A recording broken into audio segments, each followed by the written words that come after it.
ഉപതെരഞ്ഞെടുപ്പ് പോരാട്ടത്തിന്റെ ജനവിധി അറിയാൻ മണിക്കൂറുകൾ മാത്രമാണ് ബാക്കി. പാലക്കാട് വോട്ടെണ്ണലിന്റെ ആദ്യ റൗണ്ട് തന്നെ നിർണായകമാണ്. ചേലക്കരയിൽ 28 വർഷത്തെ കോട്ട നിലനിർത്താനാകുമെന്ന പ്രതീക്ഷയിലാണ് LDF. വയനാട്ടിൽ പ്രിയങ്കാ ഗാന്ധിക്ക് റെക്കോർഡ് ഭൂരിപക്ഷം കിട്ടുമെന്ന പ്രതീക്ഷയിലാണ് UDFും. തെരഞ്ഞെടുപ്പ് ഫലം ജനങ്ങളിലേക്ക് എത്തിക്കാൻ ന്യൂസ് മലയാളം ടീമും സജ്ജമാണ്.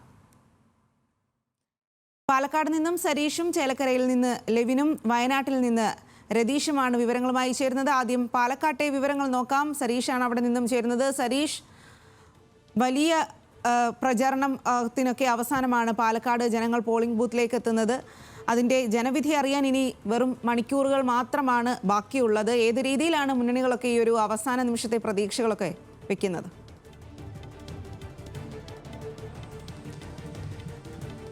സ്വാതി, കഴിഞ്ഞ 2 മണ്ഡലങ്ങളെ അപേക്ഷിച്ച് വലിയ ആവേശം പാലക്കാടിനെ സംബന്ധിച്ചിടത്തോളം ഈ ഉപതെരഞ്ഞെടുപ്പിൽ ഉണ്ടായിരുന്നു. കഴിഞ്ഞ തെരഞ്ഞെടുപ്പുകളെ അപേക്ഷിച്ച് ത്രികോണ മത്സരത്തിലേക്ക് കാര്യങ്ങൾ എത്തിയതും ഇത്തവണയാണ്. അതുകൊണ്ട് തന്നെ വലിയ പ്രതീക്ഷയോടെയായിരുന്നു മുന്നണികളെല്ലാം നോക്കിക്കണ്ടത്. കാരണം കഴിഞ്ഞ 35 ദിവസം വലിയ ആവേശത്തോടെയുള്ള പ്രചരണം, അതോടൊപ്പം തന്നെ ആരോപണ പ്രത്യാരോപണങ്ങൾ, വിവാദങ്ങൾ, ഇവയൊക്കെല്ലാം പാലക്കാട് സാക്ഷ്യം വഹിച്ചിരുന്നു.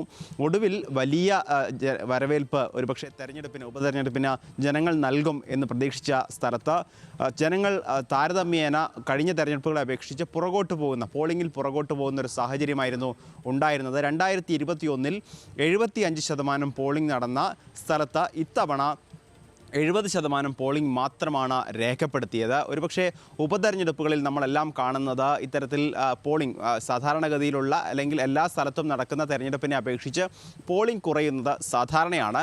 പക്ഷേ ഇത്തവണ പോളിംഗ് കുറഞ്ഞത് വലിയ രീതിയിൽ എല്ലാ മുന്നണികളെയും പ്രതിസന്ധിയിലാക്കിയിട്ടുണ്ട്. കാരണം വോട്ടിംഗ് കൂടുന്നത് അല്ലെങ്കിൽ പോളിംഗ് കൂടുന്നത് തങ്ങൾക്ക് അനുകൂലമാകും എന്നായിരുന്നു 3 മുന്നണികളും ആദ്യഘട്ടത്തിൽ തന്നെ പറഞ്ഞത്. പക്ഷേ പോളിംഗ് താരതമ്യേന കുറഞ്ഞപ്പോൾ അതെല്ലാ മുന്നണികൾക്കും ആശങ്കയുണ്ടാക്കിയിട്ടുണ്ട്. അതിൻ്റെ ഭാഗമായാണ് ഇന്നലെ വളരെ വേഗം അവലോകന യോഗങ്ങൾ വിളിക്കുകയും ബൂത്ത് തല ഏജൻറ്റുമാരെയും അതോടൊപ്പം തന്നെ ഗ്രൗണ്ട് വർക്ക് ചെയ്ത പ്രവർത്തകരെയും ഒക്കെ വിളിച്ചു വരുത്തിയുള്ള അവലോകന യോഗങ്ങൾ ചേർന്നത്. പക്ഷേ അവസാന മണിക്കൂറിലും ഇനി യഥാർത്ഥത്തിൽ 25 മണിക്കൂർ മാത്രമാണ് ശേഷിക്കുന്നത്. നാളെ രാവിലെ 8 മണി മുതൽ ഈ വോട്ടെണ്ണൽ ആരംഭിക്കും. ഏതാണ്ട് ആദ്യ റൗണ്ടിൽ തന്നെ കാര്യങ്ങൾ വ്യക്തമായി തുടങ്ങും എന്നാണ് മനസ്സിലാക്കുന്നത്. പാലക്കാടിനെ സംബന്ധിച്ചിടത്തോളം ആദ്യം എണ്ണുക നഗരസഭാ പരിധിയിലെ വോട്ടുകളാണ്. അതുകൊണ്ട് തന്നെ ഇത് ആർക്ക് അനുകൂലമാകും അല്ലെങ്കിൽ എത്രത്തോളം ലീഡ് നഗരസഭയിൽ മുന്നണികൾ ഉണ്ടാക്കുന്നോ അതിനനുസരിച്ചായിരിക്കും ജയപരാജയങ്ങൾ നിശ്ചയിക്കുക എന്നുള്ളത് കൊണ്ട് തന്നെ ആ വോട്ടുകൾ ഏറ്റവും നിർണായകമാണ്. കഴിഞ്ഞ ദിവസങ്ങളിൽ 3 മുന്നണികളും വിജയപ്രതീക്ഷകൾ പങ്കുവച്ചിരുന്നു. അത് ചില കണക്കുകളുടെ അടിസ്ഥാനത്തിലാണ് അവർ ഈ ജയം പറയുന്നത്. അതിൽ പ്രധാനപ്പെട്ടത് UDF ആണ്. UDF ആദ്യഘട്ടത്തിൽ, അതായത് അവരുടെ പിരായിരിയിലും മാത്തൂരിലും പോളിംഗ് കുറഞ്ഞതോടെ ചില ആശങ്കകൾ ഉണ്ടായിരുന്നു. പക്ഷേ ആദ്യഘട്ടത്തിൽ മാധ്യമങ്ങൾ നൽകുന്നതല്ല യഥാർത്ഥ കണക്ക് എന്ന് പറഞ്ഞവർ രംഗത്ത് വരുന്നു. അതിനുശേഷം ഇന്നലെ കൃത്യമായി അവലോകനം നടത്തി ഉച്ചയ്ക്ക് 12 മണിയോടെ VK ശ്രീകണ്ഠനും അതോടൊപ്പം തന്നെ ഷാഫി പറമ്പിലും സ്ഥാനാർത്ഥിയും ചേർന്ന് മാധ്യമങ്ങളെ കാണുന്നു. കൃത്യമായ കണക്ക് ഞങ്ങളുടെ കയ്യിലുണ്ട്. അത് പല സ്ഥലങ്ങളിലും പിരായിരി ഉൾപ്പെടെയുള്ള സ്ഥലത്തൊക്കെ 78%-ലേറെ പോളിംഗ് നടന്ന ബൂത്തുകളുണ്ട്. അപ്പോൾ അത്തരത്തിലുള്ളൊരു പേടി അല്ലെങ്കിൽ ഭയം ഞങ്ങൾക്കില്ല. കൃത്യമായി ഞങ്ങളുടെ വോട്ടുകളെല്ലാം പോൾ ചെയ്യിക്കാൻ സാധിച്ചിട്ടുണ്ട്. ഒരു തരത്തിലുള്ള വിള്ളലും വോട്ടിലുണ്ടായിട്ടില്ല. അതുകൊണ്ട് തന്നെ 5 അക്ക ഭൂരിപക്ഷത്തോടെ വിജയിക്കും എന്നുള്ളതാണ് UDF മുന്നോട്ട് വയ്ക്കുന്നത്. അതിന് കൃത്യമായി അവർ പറയുന്നത് നഗരസഭയിൽ ഇത്തവണ കഴിഞ്ഞ തവണത്തേക്കാൾ വോട്ട് പിടിക്കാൻ രാഹുൽ മാങ്കൂട്ടത്തിന് സാധിക്കും. കാരണം BJPയിൽ ചില വിള്ളലുകളുണ്ട്. ആ വിള്ളലുകളുള്ള പോക്കറ്റുകളിൽ കൃത്യമായി ഞങ്ങൾ കേന്ദ്രീകരിച്ച് പ്രവർത്തിച്ചിട്ടുണ്ട്.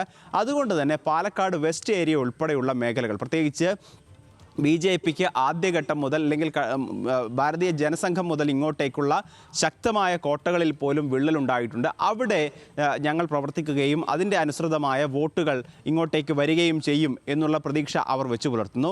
അതോടൊപ്പം തന്നെ മാത്തൂരിലെ കർഷകർ, ഒപ്പം പിരായിരിയിലെ ആളുകൾ, പിരായിരി എപ്പോഴും കോൺഗ്രസിനൊപ്പം നിൽക്കുന്ന പഞ്ചായത്താണെന്നാണ് അവർ അവകാശപ്പെടുന്നത്. കഴിഞ്ഞ തവണ ഏറ്റവും അവസാന ലാപ്പിൽ ശ്രീധരൻ ലീഡ് ചെയ്യുന്ന സമയത്ത് ഏറ്റവും അവസാന ലാപ്പിൽ ഷാഫി പറമ്പിലിനെ സഹായിച്ചതും പിരായിരിയായിരുന്നു. അപ്പോൾ സ്വാഭാവികമായും ആ വോട്ടുകളെല്ലാം തങ്ങളിലേക്ക് എത്തും എന്ന പ്രതീക്ഷ അവർ വെച്ചു പുലർത്തുന്നു. അതിൻ്റെ അടിസ്ഥാനത്തിലാണ് ഈ 5 അക്ക ഭൂരിപക്ഷത്തിൽ തങ്ങൾ വിജയിക്കും എന്ന് കൃത്യമായി UDF ക്യാമ്പ് അവകാശപ്പെടുന്നത്.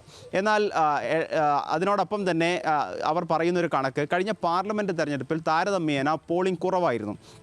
75% നിയമസഭാ തെരഞ്ഞെടുപ്പിൽ വന്നപ്പോൾ 70% മാത്രമായിരുന്നു പാർലമെൻറ്റ് തെരഞ്ഞെടുപ്പിൽ വന്നത്. അന്ന് നഗരസഭയിൽ പോലും യഥാർത്ഥത്തിൽ UDFന് കോൺഗ്രസ്സിന് വലിയ മുന്നേറ്റം ഉണ്ടാക്കാൻ സാധിച്ചിട്ടുണ്ട്. UDFന് അല്ലെങ്കിൽ NDAക്ക് 400 വോട്ട് ഭൂരിപക്ഷം മാത്രമാണ് നഗരസഭയിലുണ്ടായിരുന്നത്. സമാനമായൊരു സാഹചര്യം ഇപ്പോഴും ഉണ്ടാകും. ഏതാണ്ട് 7000-ലേറെ വോട്ടുകൾ 2 പഞ്ചായത്തുകൾ എണ്ണുമ്പോൾ മാത്രം ലീഡുണ്ടാകും എന്നൊരു അവകാശവാദം കൂടി അവർ മുന്നോട്ട് വയ്ക്കുന്നു. അങ്ങനെയാണ് 5 അക്ക ഭൂരിപക്ഷത്തിലേക്ക് എത്തും എന്ന് UDF കണക്ക് കൂട്ടുന്നത്. എന്നാൽ NDAയിലേക്ക് വരുമ്പോൾ NDA പറയുന്നത് കഴിഞ്ഞ തെരഞ്ഞെടുപ്പിനെ അപേക്ഷിച്ച് വോട്ട് കുറഞ്ഞിട്ടുണ്ടെങ്കിൽ പോലും അത് തങ്ങൾക്ക് അനുകൂലമാകും. കാരണം വോട്ട് കുറഞ്ഞിട്ടുള്ളതെല്ലാം തന്നെ UDF പാളയങ്ങളിലാണ്, UDFൻ്റെ ശക്തി കേന്ദ്രങ്ങളിലാണ്. അവർക്ക് ലഭിക്കേണ്ട വോട്ടുകളാണ് താരതമ്യേന കുറഞ്ഞിരിക്കുന്നത് എന്നാണ് അതിൽ പറയുന്നത്. പിരായിരി ഉൾപ്പെടെയുള്ള മേഖലകളിൽ 75% പോളിംഗ് ഒക്കെ കഴിഞ്ഞ തവണ ഉണ്ടായിട്ടുണ്ട്. പക്ഷേ ഇത്തവണ അത്രത്തോളം പോളിംഗ് ഇല്ല. എന്നാൽ നഗരസഭയിൽ കൃത്യമായി പോൾ ചെയ്യിക്കാൻ, അതായത് നഗരസഭ NDAയെ സംബന്ധിച്ചിടത്തോളം ഏറ്റവും പ്രതീക്ഷ വെച്ച് പുലർത്തുന്ന സ്ഥലമാണ്. അതുകൊണ്ട് തന്നെ ആ നഗരം കേന്ദ്രീകരിച്ച്, അതോടൊപ്പം തന്നെ നഗരസഭ കേന്ദ്രീകരിച്ച് കൃത്യമായി വോട്ടർ പട്ടികയിലെ ആളുകളെ അല്ലെങ്കിൽ NDAക്ക് വോട്ട് ചെയ്യും എന്നുറപ്പുള്ള ആളുകളെ കൃത്യമായി പോളിംഗ് ബൂത്തിലേക്ക് എത്തിക്കാൻ തങ്ങൾക്ക് സാധിച്ചിട്ടുണ്ട്. ഈ നിലവിൽ ഒരു സാഹചര്യത്തിൽ നഗരസഭയിൽ നിന്നും വലിയൊരു ലീഡുണ്ടാക്കുക, അതിനുശേഷം മാത്തൂർ, പിരായിരി പഞ്ചായത്തുകളിൽ കൂടുതൽ വോട്ട് നേടുക, അതായിരുന്നു NDA ലക്ഷ്യം വെച്ചത്. അതിൻ്റെ ഭാഗമായാണ് ഒരുപക്ഷെ നഗരസഭയേക്കാൾ കൂടുതൽ തവണ NDA സ്ഥാനാർത്ഥി C. കൃഷ്ണകുമാർ ഈ 2 പഞ്ചായത്തുകളിൽ, പിരായിരിയിലും അതോടൊപ്പം തന്നെ മാത്തൂരിലും വലിയ രീതിയിൽ പ്രചരണം നടത്തിയത്. അവിടെ 4 റൗണ്ടിൽ കൂടുതൽ തവണ ഈ 2 പഞ്ചായത്തുകളിൽ മാത്രം ബൂത്ത് സന്ദർശനം നടത്താൻ C. കൃഷ്ണകുമാർ തയ്യാറായിരുന്നു. നഗരസഭയിൽ ഒരുപക്ഷെ 2-3 തവണ മാത്രമാണ്. പക്ഷേ അതിൽ കൂടുതൽ തവണ ഈ പിരായിരി മേഖലയിലൊക്കെ അദ്ദേഹം പോയിട്ടുണ്ടായിരുന്നു. അതോടൊപ്പം തന്നെ അവർ കണക്ക് കൂട്ടുന്നത് UDFിൽ AI ഗ്രൂപ്പുകൾ തമ്മിൽ, അല്ലെങ്കിൽ കോൺഗ്രസ്സിലെ AI ഗ്രൂപ്പുകൾ തമ്മിൽ വലിയ പോരുണ്ട്.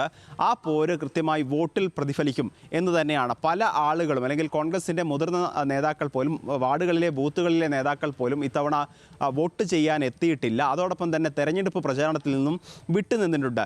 ഈ കാര്യങ്ങളെല്ലാം കൃത്യമായി NDAക്ക് ഗുണകരമാകും എന്നുള്ളതാണ് അവർ വെച്ച് പുലർത്തുന്നത്. അതോടൊപ്പം തന്നെ മാത്തൂരിലെ കർഷകർ, കാരണം ഈ വിവാദങ്ങളും അല്ലെങ്കിൽ ട്രോളി ബാഗും ഒക്കെ ചർച്ചയായപ്പോൾ ജനങ്ങൾക്ക് വേണ്ടിയുള്ള, അല്ലെങ്കിൽ ജനങ്ങളുടെ പ്രശ്നങ്ങൾ ചർച്ചയാവുന്നില്ല എന്ന് സ്ഥാനാർത്ഥികൾ തന്നെ പറഞ്ഞിരുന്നു. അതിനുശേഷം പിന്നീട് ജനകീയ വിഷയമായി കർഷകരുടെ പ്രശ്നം ആദ്യം ഉയർത്തിയതും NDA ആയിരുന്നു.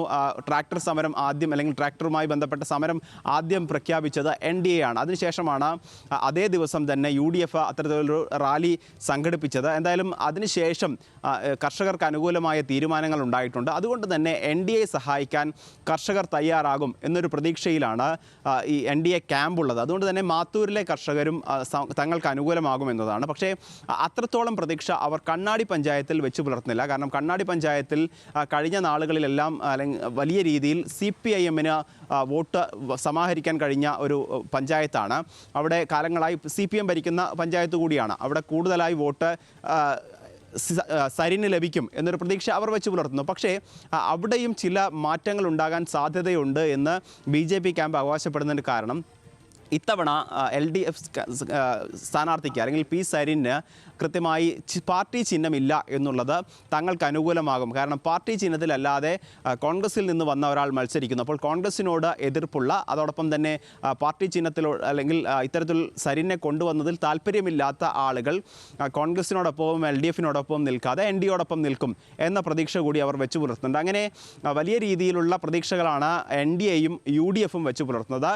LDFും കണക്ക് പറഞ്ഞു തന്നെയാണ് മുന്നോട്ട് വരുന്നത്. LDF ഇത്തവണ വലിയ വോട്ട് വർദ്ധിപ്പിക്കും എന്നാണ് അവർ പറയുന്നത്. കഴിഞ്ഞ തവണ 36,000 വോട്ടായിരുന്നു അവർക്ക് സമാഹരിക്കാൻ കഴിഞ്ഞത്.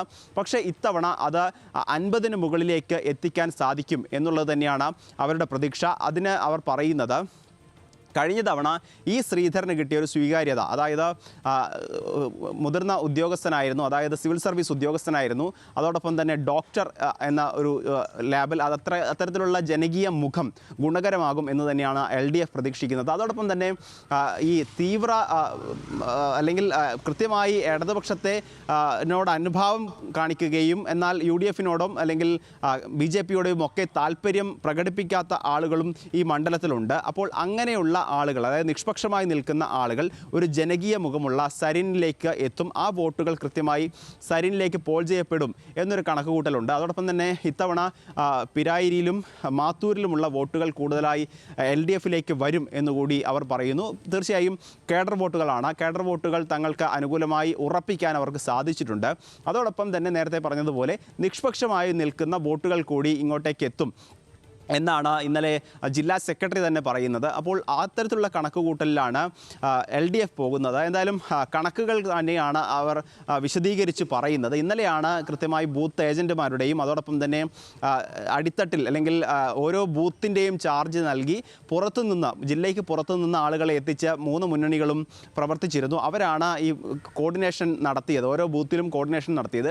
അവരുടെയൊക്കെ യോഗം ഇന്നലെ നടന്നിരുന്നു. അതിനുശേഷമാണ് ആദ്യ റൗണ്ട് വോട്ടെണ്ണൽ തന്നെ വളരെയധികം നിർണായകമാകും എന്നാണ് മനസ്സിലാക്കാനായിട്ട് സാധിക്കുന്നത്. ഒരുപാട് ആരോപണ പ്രത്യാരോപണങ്ങൾക്കൊടുവിലാണ് പാലക്കാട്ടെ ജനങ്ങൾ പോളിംഗ് ബൂത്തിലേക്ക് എത്തിയത്. അതിന്റെ വിധി എന്തായാലും നാളെ രാവിലെ വോട്ടെണ്ണൽ തുടങ്ങുമ്പോൾ തന്നെ ഏകദേശം വിധിയുടെ രൂപം മനസ്സിലാക്കും. ആ വിവരങ്ങളാണ് വിശദമായി തന്നെ PK സരീഷ് നൽകിയത്.